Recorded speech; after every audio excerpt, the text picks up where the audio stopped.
La démission de Nourdine Taboubi de son poste de secrétaire général de l'UGTT a été officiellement confirmée ce mardi.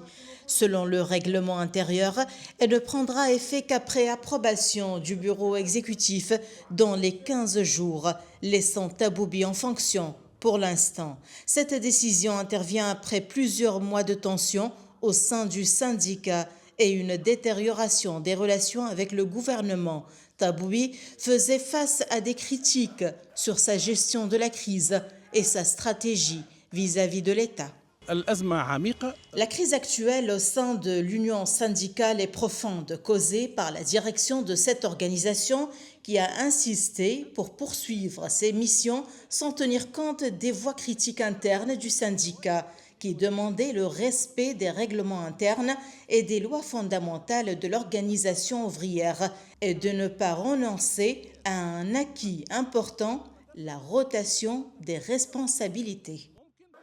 Au cours de la période récente, les relations entre l'UGTT et les autorités se sont fortement détériorées, notamment en raison de divergences profondes sur les réformes économiques et sociales. Le syndicat a accusé le gouvernement de marginaliser son rôle historique dans la défense des droits des travailleurs et dans l'élaboration des politiques publiques.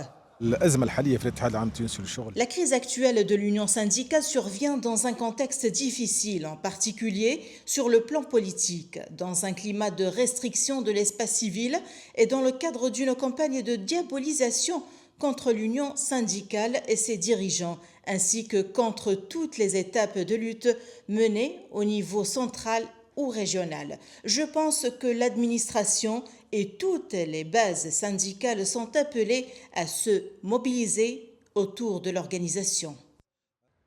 Cette démission survient à quelques semaines d'une grève générale prévue le 21 janvier. Les politologues estiment que cette transition pourrait fragiliser la mobilisation syndicale et plonger l'organisation dans une période d'incertitude avec des répercussions sur son rôle social et politique.